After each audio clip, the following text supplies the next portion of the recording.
delighted to have you with us, Elle. And yeah, it'd be great just to start off, if you can tell us a bit about your own background and about positive life approaches. Great. Well, thank you very much for allowing me to speak today. I left the financial sector in 2002, which seems like an absolute more than 20 years ago, but I worked in a variety of settings within social care. And in 2005, I did my diploma in counselling, and then I never used it, and went to work with the Carers Trust in 2009 and set up my own mental health project, working with families who were caring for someone with a severe mental health issue. And through my own research, I did some work and training with the Scottish Recovery Network, and they had brought in a model which was called WRAP, which is WRAP. It stands for Wellness Recovery Action Planning. And it was designed by a psychotherapist called Dr. Mary Ellen Copeland in the US. And basically, myself and a colleague at Carers Trust tweaked the tool to make it more friendly for carers, for family members. So we developed our own tool, which is basically a self-management tool based on WRAP. And it was very successful for families because families were very stressed. They already had their own mental health issues, caring for someone with a mental health issue. So from that, when I left in 2016, I went away to work in brain injury rehabilitation. And at the latter part of 2020, I got made redundant. So I was one of these workers as well who got furloughed and then got kind of redundancy. And I decided within that kind of those months of kind of taking some time to myself, I thought I'd set up my own company called Positive Life Approaches, and here I am today. So basically my objective for PLA is not to do so much, is to do counselling and to do self-management based on my kind of own self-management tool that I've tweaked again. But basically it's to try and work with charities who basically are working with individuals who could possibly benefit from self-management and some counselling, but maybe can't afford it, because now, I mean, the world of private counselling and psychology, it can be quite costly. So that's my objective, is to hopefully work with charities and offer this type of counselling and see if it's beneficial to people with long-term conditions, because that's basically where I've been around the past 10 years, 12 years, is working with people with long-term conditions. Sorry, and I do apologise, my ginger cat's meowing in the background, so apologies. But that's why I'm here today, because I've linked in with Michael and Emma. So. Yeah, I don't think it would be a Zoom webinar without some cats and dogs putting in an appearance at some stage. I can see some more on the call. That's okay. We're animal friendly in this call. That's fine. But yeah, could you tell us a little bit more about what self-management is and then how it might help? Oh yeah, sorry. Yeah, I think, no, sorry. I just feel that just now, because of COVID and the way the world is, we've really had quite a lot of, everybody's talking about apps and self-help books and basically download this app, this is the best thing. Everybody's talking about self-care, but self-management is basically is how you manage yourself. It's exactly what it says in the tin. It allows you the opportunity to look at yourself under the microscope, and it builds your insight into your own behaviour and affords you that personal responsibility. I'd have to say that, with getting diagnosed in a long-term condition, the way that the world's been, certainly when I've been involved in it since 2009, is all about how to manage yourself. Now, that self-care is part of self-management. Self-management is a tool that you use, and it affords you that opportunity to look at what you need to do for yourself, which could be your daily maintenance. It could be that as long as I get up in the morning and have my coffee, my cigarette, then I'm good to go. Or as long as I can walk the dog, these types of things. And also it gives you that opportunity to think about the triggers in your life, the triggers that causes the stress. And certainly I think because of long COVID, it's relatively new. There's not a diagnostic tool. Lots of people might have experienced the same thing, but it's how you kind of manage that. And it's basically the tool that I've designed, modelled on RAP, just allows you that opportunity to be in a safe space to talk about the things that are going on and the things that you really, really need help with. So, for example, as much as, for some of us, when we're quite stressed, we might say, well, I'll have a glass of wine. But sometimes the glass of wine could go into bottles of wine, and then that becomes quite problematic. So it's allowing you that opportunity to say, well, I maybe am drinking too much, and it's because I'm responding to the symptom of something else. So you might not always be, how would I put it, finding the best solution for the symptom. So it's looking at your own behaviour in terms of that, and trying to just alleviate the things that are causing too much stress and negativity, and thinking about the things that you could do more of to help yourself. Does that make sense? No, it certainly does. And that kind of ties into the next question, which is, how can someone get started with using self-management to help with long COVID symptoms? Again, I think I'm just thinking about this in terms of that whole adjustment to your life being before COVID, and then you've now got this diagnosis of long COVID, and you're having to deal with symptoms, and you're having to deal with the condition. It's thinking about the fact that you just kind of have to think about how you manage yourself, and think about the fact that you are adjusting, so things might not always work for you. So again, I think when we look at all these apps that we can download, it will say, be vegan for a week, or be gluten-free for a week, or all these things that we can do, but a lot of it will be trial and error. But it's just it's really giving you that opportunity to think about how you cope with this condition. Adjustment's a really hard thing for anybody to go through, and that can be quite traumatic. So again, it's just how you psychologically process what is going on and find what works. And sometimes it's finding things that don't work and trying to have that balance, I suppose. Mm-hmm. And in terms of the types of stress that can come with long COVID, is there a particular tool or technique that might help somebody who's struggling in that regard? Yeah, I mean, certainly from the tool that I've designed, again, it's looking at the things that you have to do. So again, it's looking at the things like, like walking your dog, or it might be that you walk the kids to school, or the things that you have to get up and have a bath in the morning, and you have to attend to certain ailments, these types of things. And if you don't do these things, then it has a kind of more negative impact on you. So again, it's thinking about the things that you have to do, and think about what's working for you at the moment, and thinking about, in a lot of situations where you're going through that adjustment, it's thinking sometimes people can struggle to think of what is working and what is positive.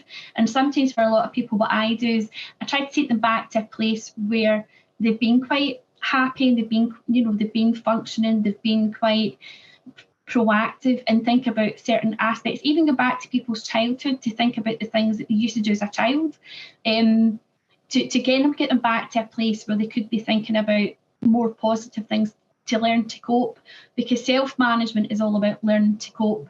And it's sometimes addressing the fact that life isn't fair, sometimes addressing the fact that there's a loss process in this.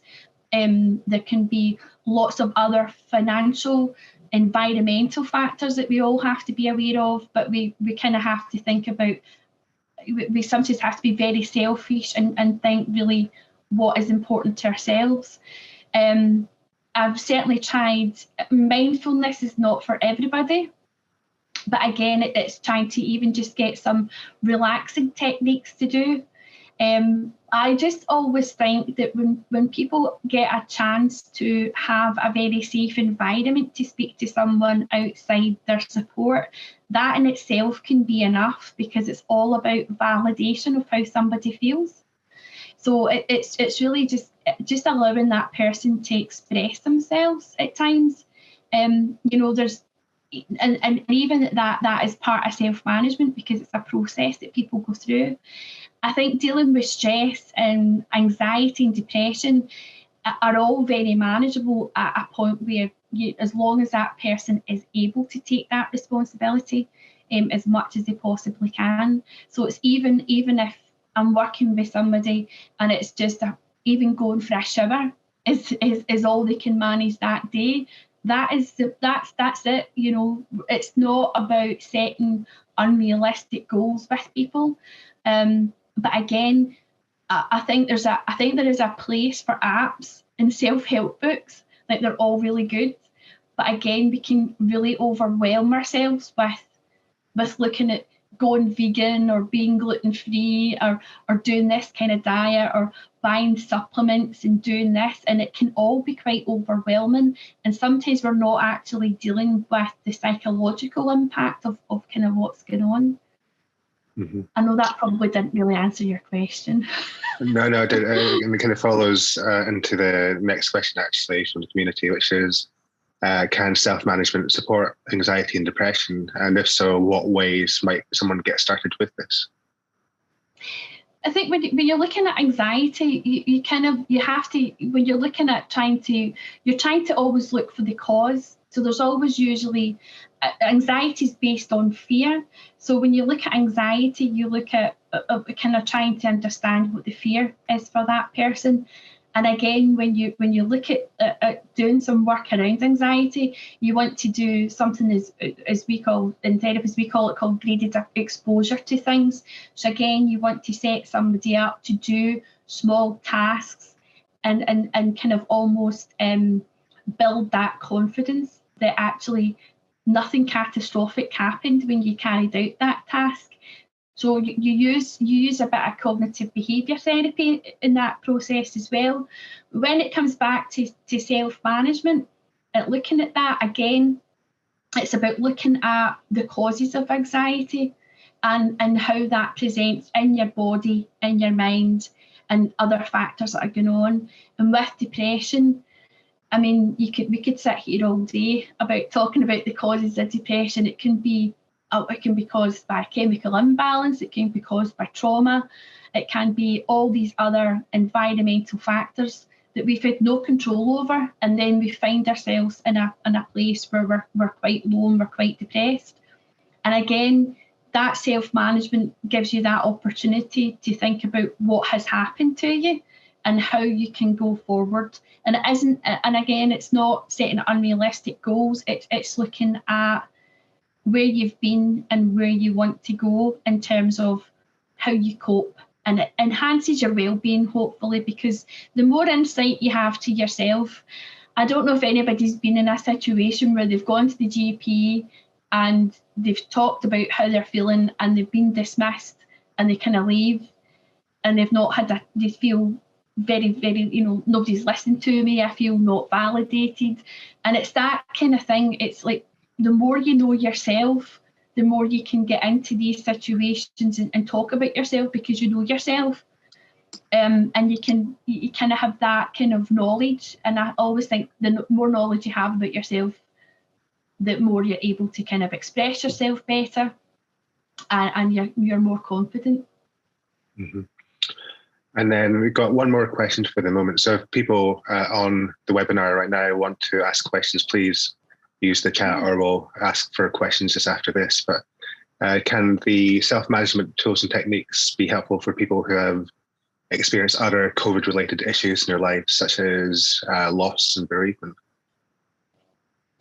I think loss and bereavement can be quite specialised, and I would always say that when people are experiencing grief, now I tend to view, like, when you're going through an adjustment and a loss, it tends to be that's a traumatic life event, and losing a person's a traumatic life event. But I think that grief is almost contained in a bubble, and I think going to speak to a grief counsellor is really, really helpful. In terms of counselling, you have like self-management counselling, you have person-centred counselling, you have cognitive behaviour therapy, you've got all these other weird and wonderful therapies out there that again is really relating not to a grief. It's grief's I think a very specialised term, and I think self-management has its place, but I think if you fundamentally have quite a traumatic experience about that grief, then I think I would always try and refer a person on to a grief counsellor for that. Mm-hmm. It is different than loss and adjustment, if you know what I mean. If you lose your job, I wouldn't say that you have to go and speak to a grief counsellor, but I think that when you've experienced that bereavement in your family, it's a loved one, it can be around suicide, it can be around an illness, it can be a death that's happened suddenly, and I think it's better to try and get that specialised support. Yeah, that makes sense. So yeah, just opening it up to attendees. Is there any questions that you would like to ask Elle? If so, like I said, you can use the chat function or unmute yourselves. Yeah. This is where nobody's getting any questions. Because I just thought, what has she talked about? That can always be a sign that you've answered all the questions. No. But yeah, actually, Val, again, it looks like we may not have questions. If so, do let us know in the next minute. And then what I'll actually ask you right now is, Richard, you unmuted yourself. Yeah, I just wondered, one of the things that I'm finding difficult is I had COVID in 2020, and I had a long COVID episode, which was basically neuro-COVID fatigue. But I was going to work, I was managing, I was definitely diminished in some ways. And I had COVID again in January, and I've literally just fallen off the edge of the world.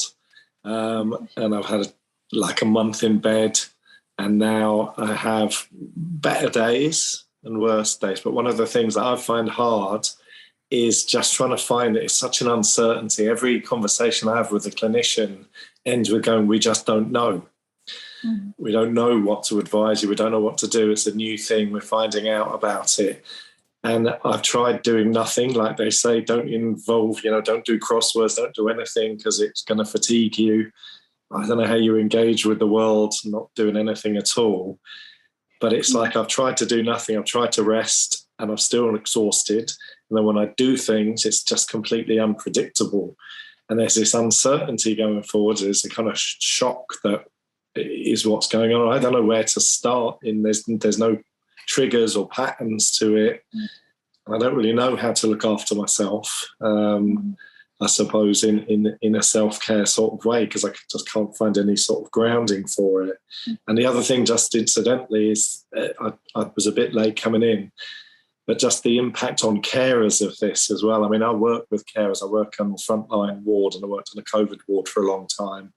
And I support sort of informal carers, and the impact of this on our families, and what kind of self-care and support is for them. So sorry to go on, but there's two questions really.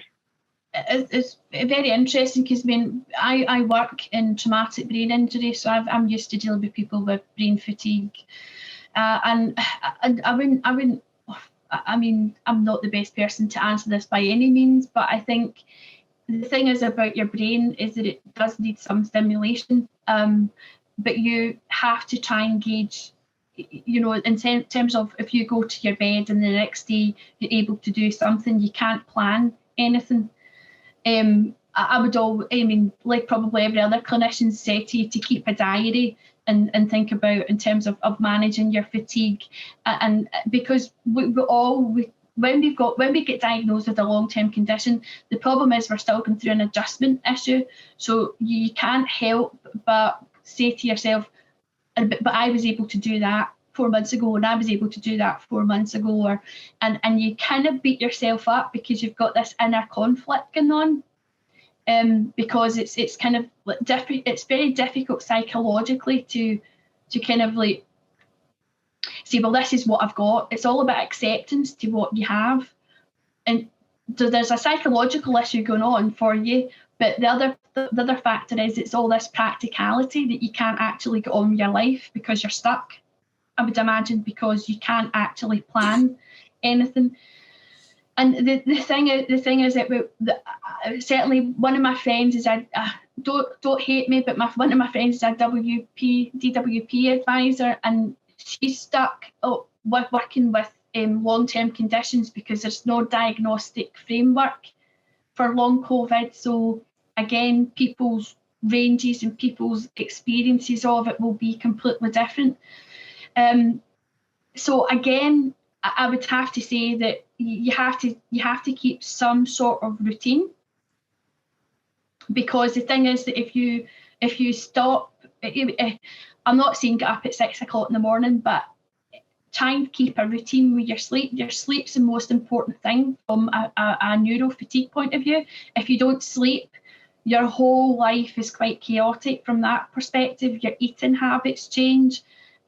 So I would always say that you kind of really try and have a sleep pattern and have a pattern with your food, because there's two things. Your brain needs thiamine from food, so you have to keep your body with that amount of energy. So there's two things that from your brain's function is sleep and food, two big factors. The rest, I think, is just trying to keep a routine for yourself. And again, it's again, because I don't know your actor, sorry, but it might be that when you do feel that rest day, you just have that rest day. Don't beat yourself up that you're having another rest day. It's just take that rest day, because that's what your body's telling you to do. And when you do feel like pushing it, just push yourself very, very in small chunks. Don't do the whole thing that everybody does, because everybody does this when they've got fatigue. They say, I'm having a good day and I'm away out for the day, and then they actually feel worse the next few days. So it's trying to manage that. And I hate diaries. I hate having to fill in, but keeping a mood diary, keeping a fatigue diary. But I say this because I've said it for the last 6 years, because I've worked with brain injury, is food and sleep, the most important factors. I do totally understand that, because this is a new thing, so families don't know what to do, carers don't know what to do, and it's going to be a huge education process for professionals to start working with families and individuals like yourself to figure out how we best support you. So I'm not offering you any new advice here. I probably said to you what everybody else has said, but I can't help. There's another thing that goes hand in hand, like that I'm a big fan of, is probiotics. Taking a probiotic every day for your gut health totally is made a benefit to quite a lot of people that I know. But it sounds really boring, but sleep and food.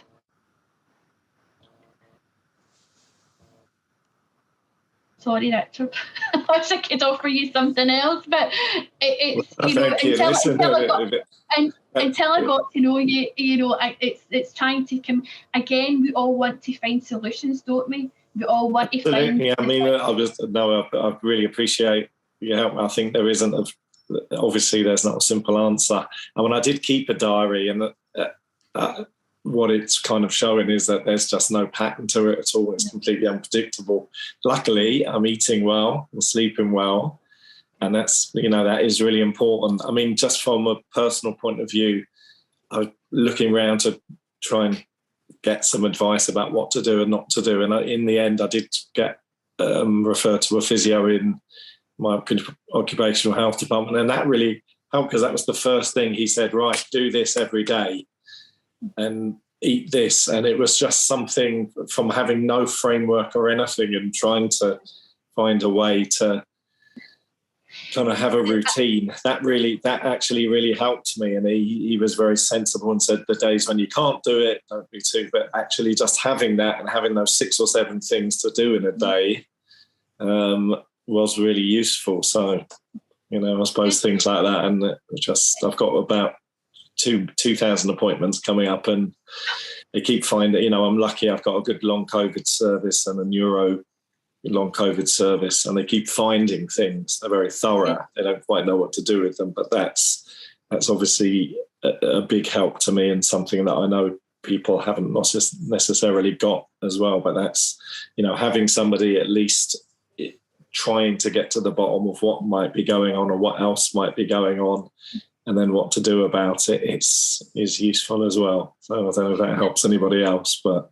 no, but it's very positive. Yeah, thank you so much, Elle, for your time.